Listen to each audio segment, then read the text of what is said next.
E a polícia russa assumiu o controle do principal aeroporto do Daguestão, uma região predominantemente muçulmana, depois que centenas de manifestantes anti-Israel invadiram o local. O episódio ocorreu nesse domingo. No momento da invasão, pousava um avião vindo de Tel Aviv. Segundo a agência oficial russa RIA, o grupo de extremistas islâmicos pretendia atacar os israelenses durante o desembarque. Além do interior do aeroporto, o estacionamento também foi invadido. Parte da multidão correu para a pista e cercou aeronaves.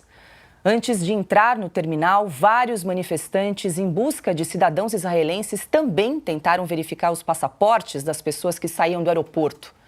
Segundo o Ministério da Saúde do Daguestão, mais de 20 pessoas ficaram feridas durante os ataques. Ao menos 2 estão em estado grave. Ana, querida, seja muito bem-vinda. Estávamos com saudade. Eu também, Paula. Também estava com muita saudade, né? Os dias ficam diferentes quando nós não estamos juntos e eu estou muito feliz de estar de volta.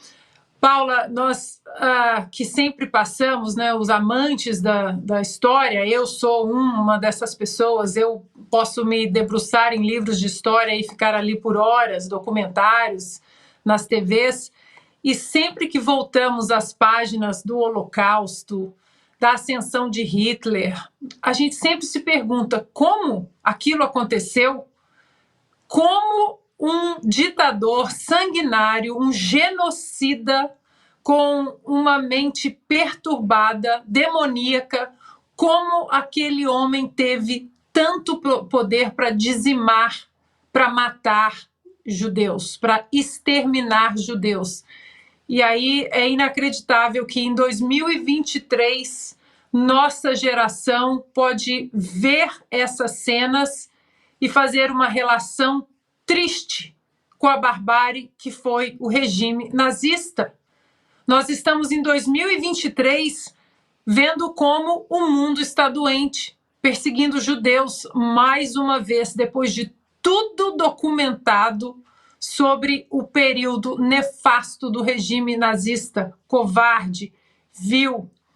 Então, Paula, antes de mais nada, nós precisamos jamais aceitar o silêncio daqueles que se dizem bons, daqueles que se dizem cristãos, daqueles que se dizem conservadores, historiadores, liberais, porque o silêncio hoje, diante dessas imagens que nos remetem aos tempos nazistas de perseguição aos judeus, o silêncio hoje é apoio ao grupo terrorista e ao neonazismo em 2023.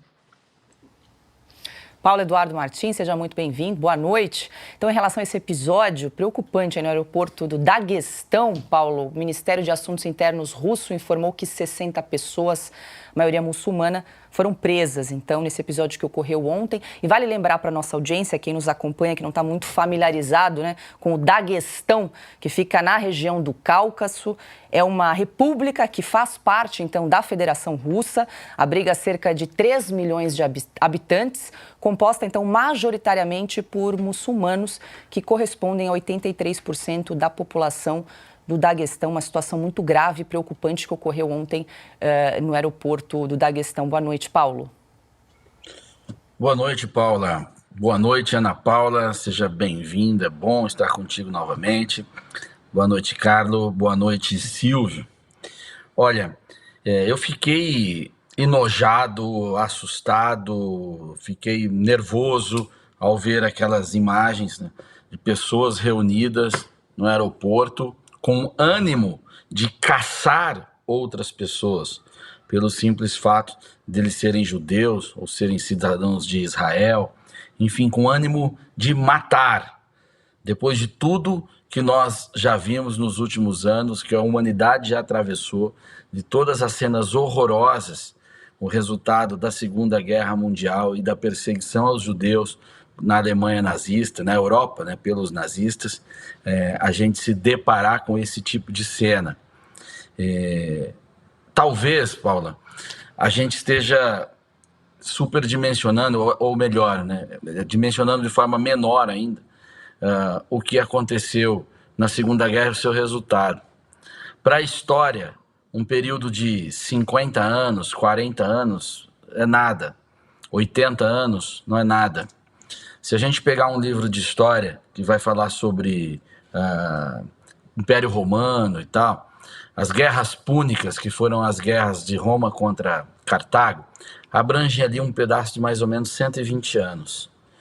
Elas são resumidas em 2 linhas, são reunidas em 2 linhas em um livro, ou em qualquer outro busca que você venha fazer da história.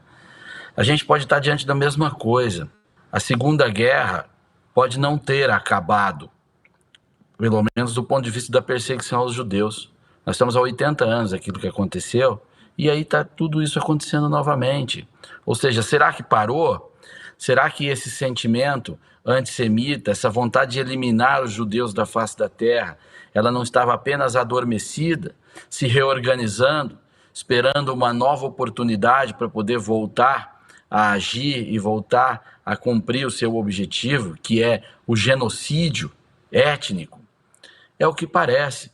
Essas imagens mostram isso, mas o quanto elas são significativas do ponto de vista de representação? Basta ver as reações. Pouca reação. Na grande imprensa, né, no pessoal influente, da caneta influente, fingiram que não viram isso daí. Esse pessoal que está passando pano para o Hamas, passar pano para o Hamas, o grupo terrorista, a esquerda mundial se alinhando a isso, nas universidades, que são os nossos centros de produção intelectual, transmissão de conhecimento, os movimentos pró-terrorista, os movimentos antissemitas, ou seja, os movimentos nazistas, é disso que a gente tem que falar, o nome disso é nazismo, eles estão todos lá. Então, me parece que era isso, uma dormência de um comportamento, e não o fim, né, dessa perseguição, dessa política genocida. Ela está aí agora, encontrou o cenário cultural, militar, para poder voltar, e está diante dos nossos olhos.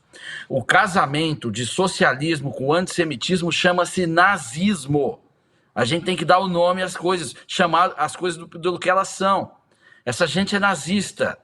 Quem está passando o pano para o Hamas, quem está justificando a perseguição aos judeus, são nazistas. Tá? Que o nazismo agora só colocou uma outra vestimenta, abandonou aquele uniforme militar e está aí de turbante, também de caneta na mão e muitas vezes sentado numa redação.